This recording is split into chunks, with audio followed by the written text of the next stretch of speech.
সেই শব্দই যখন বাস্তবিকরণ হয়, কার্যে পরিণত হয়, তখন আমরা তার রূপ দেখতে পাই। কিন্তু এর স্বরূপটা তো শব্দ রূপেই রয়েছে না।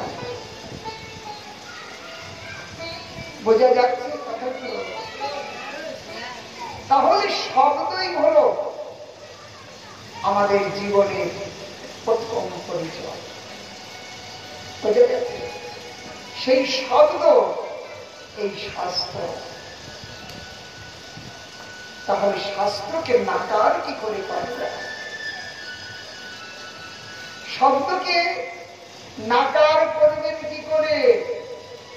বলে তারাই নাকার করে যারা অতদূর পৌঁছাতে পারে না। আমি মানি না, উত্তম কথা। বলে মানবে কি করে? যাও না, এটা মানবার ক্ষমতা হবে কোত্থেকে? গাছের উপরের ডালে আম পেকে ঝুলছে, গাছের তলায় দাঁড়িয়ে বলে না ও ভালো নয়, খাওয়া যায় না ওটা। ওখানে পৌঁছাতে না পারলে তো বলবেই তো। তাহলে যাহারা শাস্ত্র বলে কিছু বোঝে না, শাস্ত্রের ভেতরে প্রবেশ করে না, শাস্ত্রের যারা মর্মার্থ বোধী তাদের সঙ্গ করে না, তাদের সান্নিধ্য করে না, এই সংসার বিষয় ভোগী, লোভী, কামী, লালচি, হিংসুক, পর নিন্দা চর্চায় ব্যতিব্যস্ত, এইরকম যাদের সঙ্গ, তারা কি শাস্ত্র সঙ্গের মর্মার্থ বুঝবে?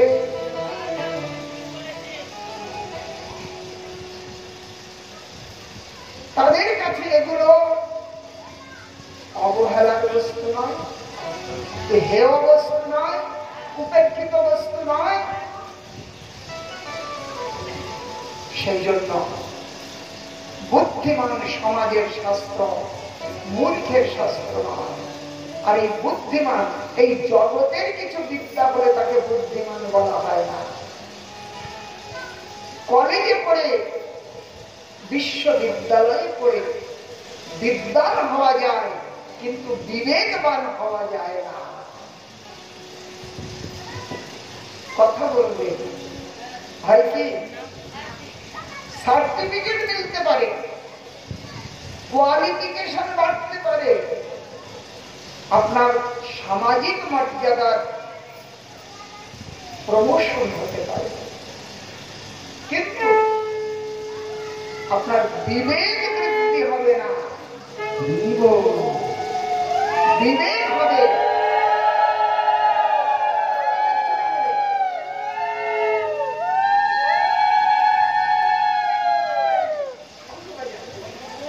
একবার হয়ে গেছে।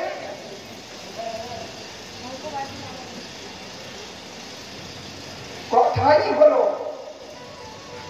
আপনার জীবনকে পরিবর্তন করতে পারে। শব্দই হলো আপনার জীবনকে পরিবর্তন করতে পারবে।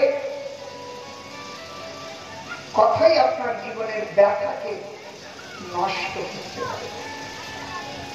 সেই কথায় যদি আপনার প্রবেশ না হলো, জগৎ তো সংসার, আমি আমার আত্মকেন্দ্রিক সুখ সুবিধা নিয়ে জগতে কাটালাম, ভালোই লাগলো, কিন্তু আমরা আমাদের জীবনের শেষটাকে আর খোঁজ করতাম না। সেই জন্য একটি শব্দ, শব্দরূপে এই জগতে ভগবান প্রকাশিত, তিনি হলেন ভাগবত। এই ভাগবত সচ্চিদানন্দ রূপ। মহামুনি কৃষ্ণ দ্বৈপায়ন বেদব্যাস এই ভাগবত আজ থেকে ৫,৫০০ বৎসর পূর্বে এটি গুরুমুখে পরম্পরাক্রমে এটি প্রচলিত। ধ্যান দিয়ে শুনবেন, এই ভাগবত কারণ লেখা নয়, শত স্বাভাবিক রূপে প্রকটিত শব্দব্য ব্রহ্ম। সূর্য যেমন শতপ্রকাশ, তাকে কেউ তেল কয়লা ঢেলে আসে না যে সে আজ আমাদেরকে তাপ দিচ্ছে, তাই কিনা? শতপ্রকাশ, তেমনি শাস্ত্র শতপ্রকাশ। ভগবান নারায়ণ থেকে এটি ব্রহ্মার কাছে আসে, ব্রহ্মা থেকে নারদের কাছে, নারদ এই ভাগবত ব্যাসদেবকে শোনান, ব্যাসদেব সেই ভাগবতকে লিখিত রূপে আমাদের কাছে দিয়েছেন। কলিযুগের পূর্বে এই ভাগবত লিখিত ছিল না, এটি গুরু শিষ্য পরম্পরার জগতে প্রকটিত ছিল।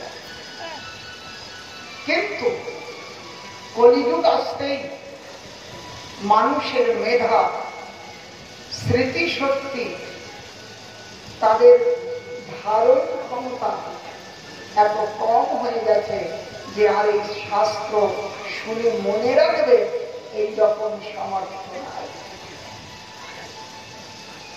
আমরা পড়তে গেলে স্কুল কলেজে প্রাইভেটে আমরা নোট করে নিই, স্যার যেটা বলেন আমরা সেটা নোট করি, লিখে নিই।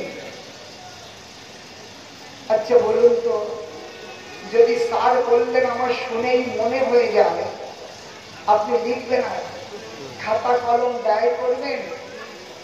লেখেন কেন? বলে ওই সময় কি বলেছে আমি শুনেছি কিন্তু ধারণ করতে পারি নাই, তাই লিখে নিলাম। পরে যে ঘরে যে একান্তে ওটা আবার দুবার দেখবো, তাহলে বারবার দেখতে দেখতে মনে পড়বে। কলিযুগের পূর্বে অন্য যুগে মানুষের মেধা শক্তি এত প্রবল ছিল, এটা লিখতে হতো না, শুনলেই মনে হয়ে যেত। কিন্তু কলিযুগ আসতে সব গায়েব হয়ে গেছে। আমরা কলিতে বুদ্ধিমান নয়, আমরা বোকামান।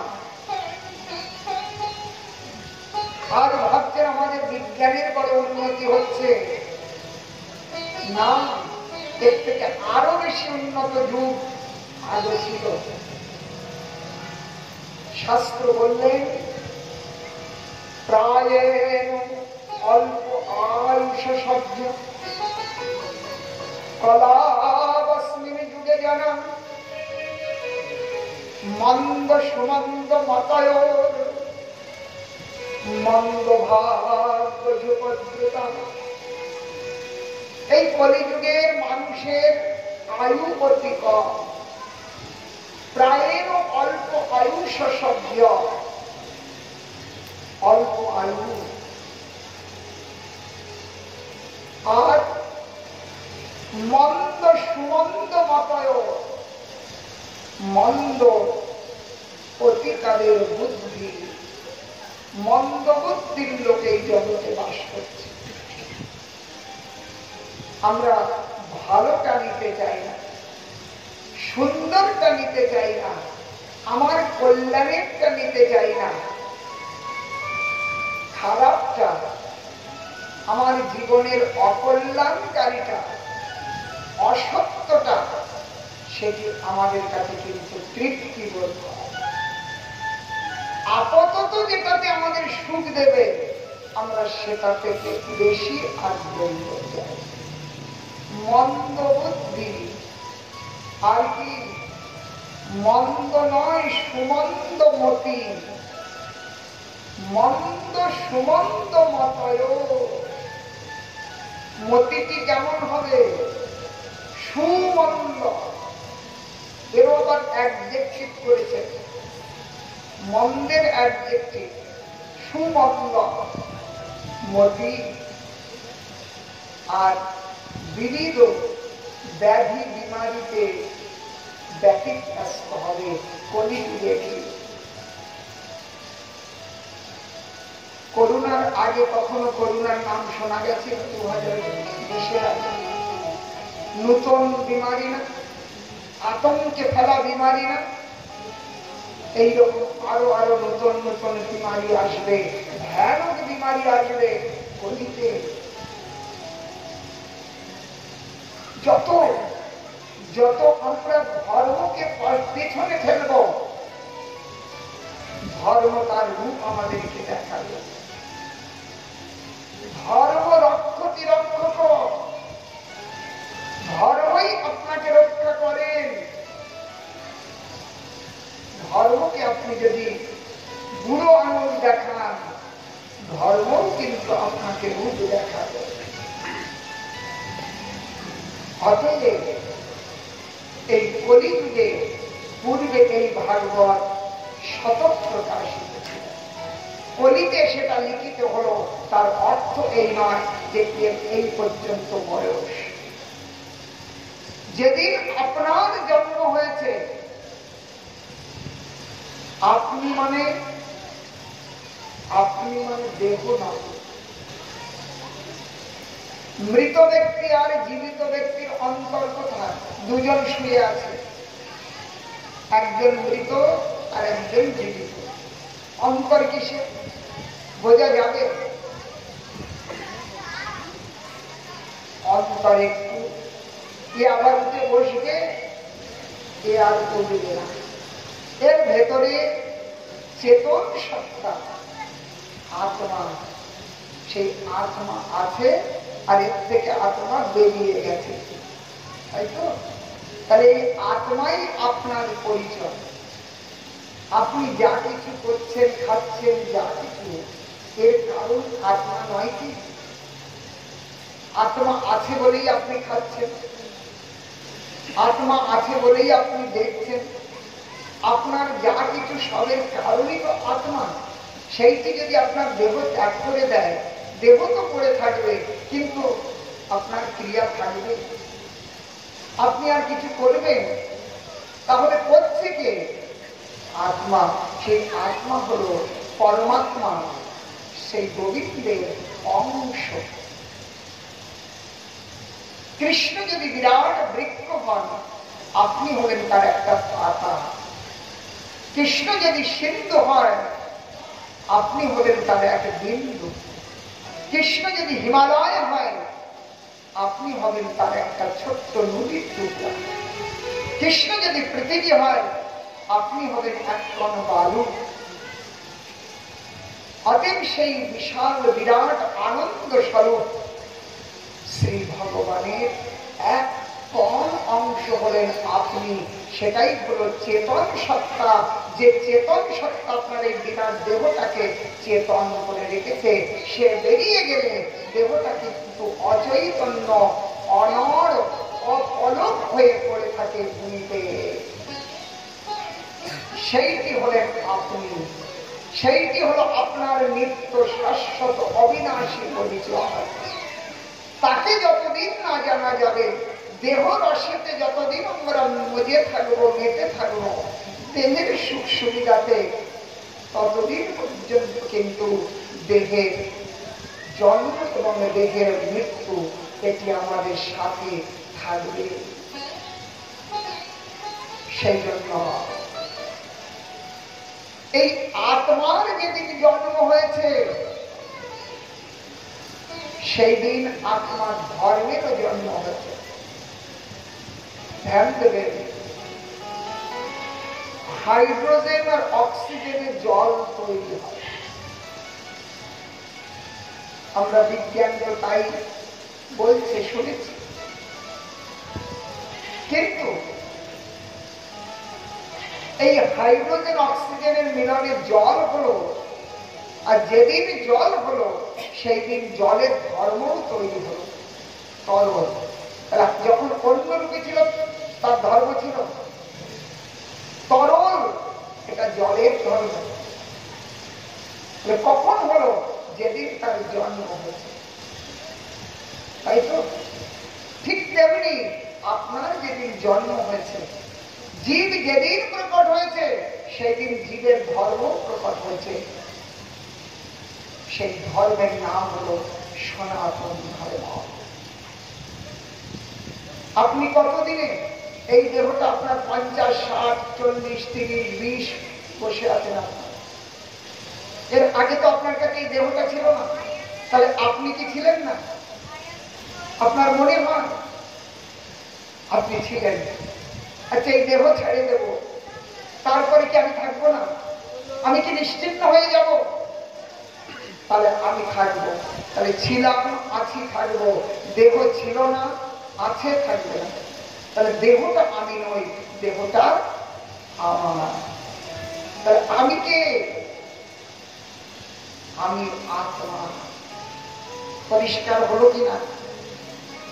রাস্তায় যেতে যেতে দেখা হলো পরিচিত লোকের সঙ্গে, কুশল বিনিময় করবেন কিনা? কেমন আছেন বলবেন না?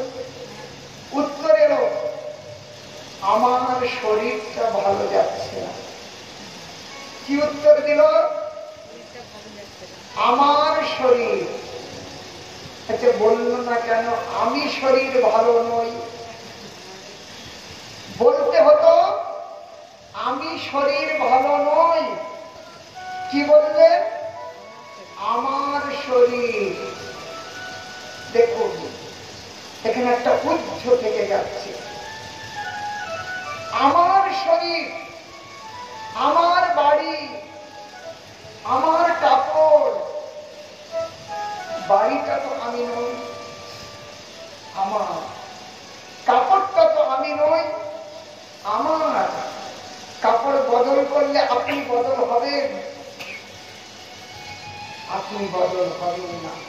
আমার কাপড়, তাহলে আপনি আলাদা, কাপড় আলাদা। তাহলে আমার শরীর, তাহলে আমি আলাদা, শরীর আলাদা। বোঝা গেল? এদিকে লক্ষ্য করবে, এই মাতাজিগুলো তো চেনা মাতাজি, ওনাদেরকে এত ডাকবার কি আছে? হ্যাঁ, আমি আপনাদের কখনো দেখি নাই, তো আমার দিকে তাকান, তো চেনা মাতাজি।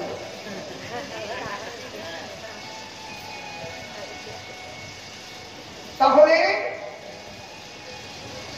আমার শরীর, শরীরটা আমি নই। তাহলে শরীরের ভেতরে একজন আলাদা কেউ আছে, তাই তো বলছি আমার। আমিটাকে কখনো বিচার করেছি? সংসারে কত কাল কেটে গেল, চলে যেতে হবে, কিন্তু কখনো বিচার করলাম না সত্যই আমি কি এই দেহটা? পঞ্চভৌতিক রক্ত মাংস তুজ মল মূত্রের একটা পিণ্ড এই দেহ। এখনই এতে ঘাপাচড়া হলে কি দুর্গন্ধ। এই শরীরটা কি আমি?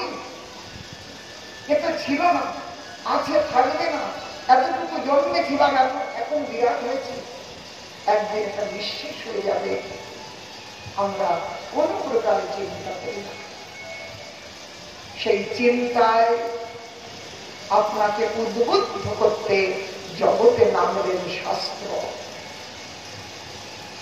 আপনাকে জাগাতে। আমরা ঘড়িতে অ্যালার্ম দিয়ে শুই না কেন? দিই আমাকে সময়ে জাগানোর জন্য। এই ভাগবতের অ্যালার্ম আপনাকে জাগানোর জন্য। শুয়ে আছি, ঘুমিয়ে আছি, অচৈতন্য অবস্থায় মায়ার জগতের মধ্যে নিজেকে চিনতে পারি না। সেই থেকে জানাতে, জাগাতে, ধাক্কা দিয়ে তুলতে জগতে সাধু শাস্ত্রের আগমন। তাহলে আমিটা ভালো করে বুঝতে হবে। আমি কে? আপনার স্বরূপটা কি? এটা তো বিরূপ, এটা তো কাপড়, এটাকে আপনি বলছেন। এর সুখকে আপনি আমার করে নিলেন, দেহের সুখটাকে। বাস্তবে আপনার স্বরূপ তাহলে দেহ নয়, দেহটা আপনি নন। বোঝা গেল কথাটা? তাহলে কে আপনি? দেহের মধ্যে আছে যে চেতন সত্তা, সেই চেতন সত্তাই হলো আপনি। সেই আপনি যে তত্ত্ব, সেই তত্ত্ব হলো এই প্রাকৃত জগতের বস্তু দিয়ে নয়। তাই তাকে দেখা যায় না। আত্মাকে দেখেছে কেউ?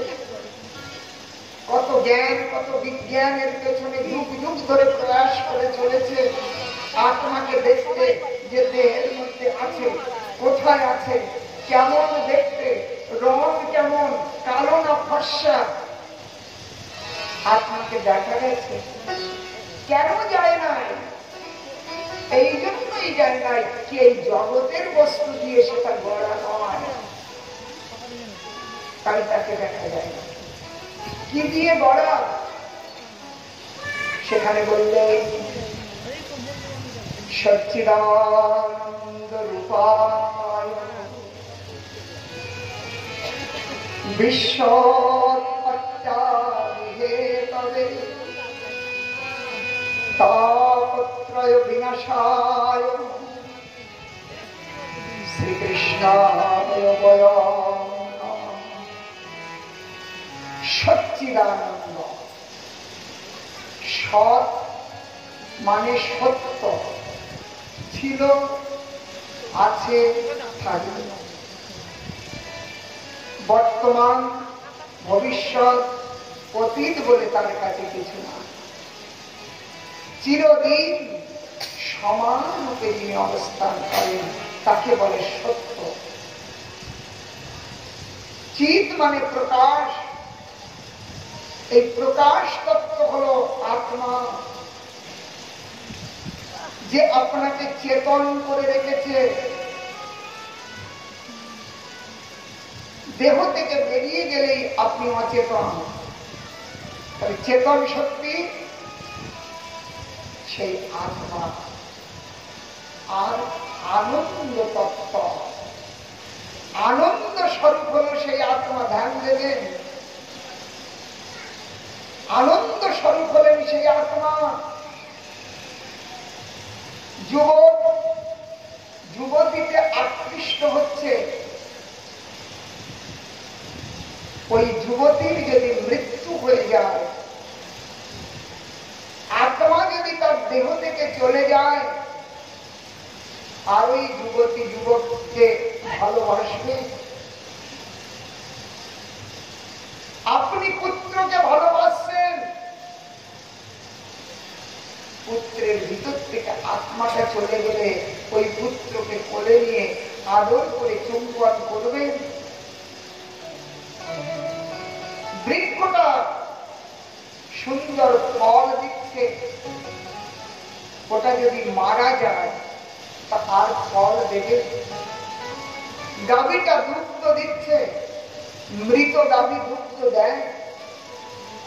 তাহলে বলুন দেখি, আমরা এই জগতে যে আনন্দ অনুভব করছি, সেই আনন্দের মূলে কি সেই আত্মা নয়?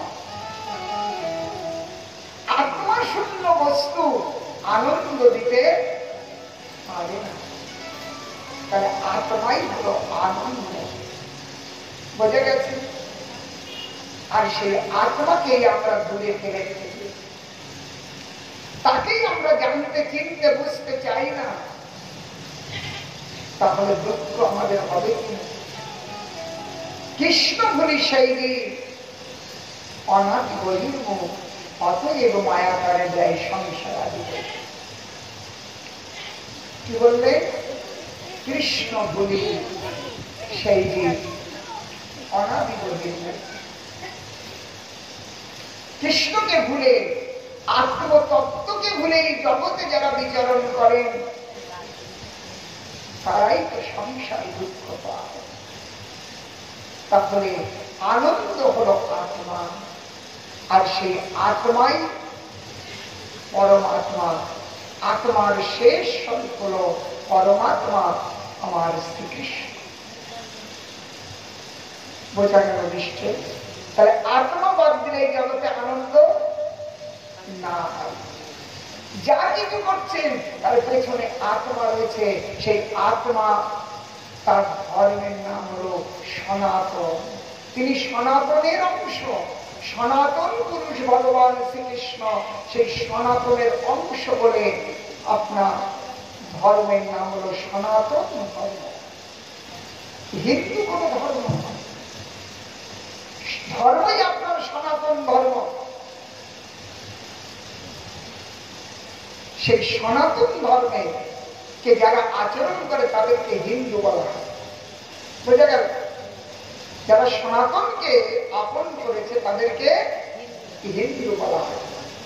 এই সনাতন ভূমি ভারতবর্ষ, এই সনাতন ভূমি ভারতবর্ষ। আমার দিকে নজর দেন, আমার চোখ আপনাদের দিকে পড়ছে, আপনারা অন্য দিকে দেখছেন, আমি দেখতে পাচ্ছি। যদি ওই দিকে ভিড়ে বসেন না তাহলে তাদের ভালো হবে, তারা দেখতে পাবো না আর বলবো না। সনাতন এই ভূমি ধ্যান দেবে। পৃথিবীর মধ্যে এই ভারতবর্ষ হল সনাতন ভূমি। ভগবানের যত অবতার এই ভারত ভূমিতে অবতীর্ণ হয়েছে, তাই না? অনেক তো জায়গা আছে। দমদম এয়ারপোর্টে কেন লাভে প্লেন গুলো? আপনার এখানেও তো নামতে পারত, যেখানে সেখানে তো নামতে পারত না। সেখানে নামবার অনুকূল ব্যবস্থা রয়েছে বলে সেইখানে নামে। বোঝা গেছে? তেমনি এত বড় পৃথিবী ছেড়ে ভারতবর্ষে বললেন, এই ভারতবর্ষে পবিত্র নদীর ধারা বিরাজমান। গঙ্গা, যমুনা, সরস্বতী, নর্মদা, সিন্ধু, কাবেরী, সমস্ত পবিত্র জলধারা এই ভারত ভূমিতে। এইখানে অযোধ্যা, মথুরা, মায়া, কাশী, কাঞ্চি, অবন্তিকা সমস্ত পবিত্র তীর্থ এই ভারত ভূমিতে। অন্য কোথাও আছে? এই তীর্থে প্রবেশ মাত্র জীবের মোক্ষ গতি লাভ হয়ে যায়, মোক্ষদায়িনী। পূর্বে জগন্নাথ, পশ্চিমে দ্বারকানাথ, দক্ষিণে রামনাথ, তো উত্তরে বদ্রীনাথ। ভারতবর্ষের সীমা নির্ণয় দিয়েছে। যত মহাপুরুষ, সাধক, সাধিকা এই ভারত ভূমিতে প্রভাব। এই ভারত ভূমি হল সনাতন ভূমি, ভারত ভূমি হল পূর্ণ ভূমি। এই ভারত ভূমিতে যারা জন্ম পেয়েছেন এটা একটা বিশেষ পুণ্যের প্রভাব পেয়েছে। এই ভারতবাসীদেরকে আর্য বলা হয়। আর্য, আপনারা আর্য অর্থাৎ সেই সনাতন মার্গে, সনাতন পথগামী, আপনারা সেই আর্য। অতএব এই ভারত ভূমি এটি ভগবানের অত্যন্ত প্রিয় ভূমি। মনে করুন আপনার বিরাট বাড়ি, সেই বাড়ির একটা জায়গাতে, একটা ছোট্ট কামরাতে আপনি আপনার ইষ্ট দেবতাকে বসে। প্রত্যেকের বাড়িতে আছে। বাড়ি তো বিরাট, ডাইনিং রুম থেকে শুরু করে অনেক রুম আছে, তার মধ্যে একটা ছোট্ট জায়গা ঠাকুর ঘর। এখন ওই ঠাকুর ঘরটা ওই বিরাট বড় বাড়ির মধ্যেই পবিত্র স্থান। স্নান না করে অপবিত্র অবস্থায়, অশৌচ অবস্থায় সেখানে যেতে পারেন? যান। তাহলে বাড়িটা তো বড়, তার মধ্যে পবিত্র স্থানটা কোনটা? ওই ঠাকুর ঘর। ওই রকম যদি মনে করেন এই বিরাট পৃথিবী, এই পৃথিবীর মধ্যে ঠাকুর ঘর হল আমার এই ভারতবর্ষ, তাই না? চোখ বন্ধ করে দেখুন, দেখি কত মন্দির ভারতবর্ষে, কত মঠ, কত তীর্থ এই ভারতবর্ষে। এই সন্ধ্যেবেলা এখন সব মন্দিরে মন্দিরে এখন আরতি হচ্ছে, ঘন্টার ধ্বনি বাজছে, সংকীর্তন হচ্ছে সর্বত্র। একটা পৃথিবীতে আর কোথাও পাওয়া যাবে এরকম? ভারত ছেড়ে দিয়ে অন্য জায়গায়, হ্যাঁ, এই ভারতবর্ষে যেটা আছে সেটা এই পৃথিবীর অন্য নয়। সেটা হলো আধ্যাত্মিক শক্তি। সেখানে ভোগ আছে। বহির ভারতে চলে যান, ভোগ পাবেন, পশু বৃত্তি পাবেন, আহার নিদ্রা পাবেন, কিন্তু আধ্যাত্মিক চেতনা এই ভারত পরিত্যাগ করে আর অন্য কোথাও যে পাবেন না। সেই জন্য তাদের কাছে সমস্ত কিছুর সমৃদ্ধতা থাকলেও তাদের কাছে আধ্যাত্মিক শক্তি নাই। তাই যতদিন এই জগতের ভোগ, সেটা হলো শরীরের শক্তি। ভোগ কতক্ষণ? শরীরের শক্তি। শরীরে যদি শক্তি তাকত বল না থাকে তাহলে এই জগতের ভোগ থাকে না। জগতের লোক তাকায় না, লোক কথা বলতে চায় না। কিন্তু একদিন আমরা সেই দশায় দর্শিত হব, তখন আর কেউ তাকাবে না।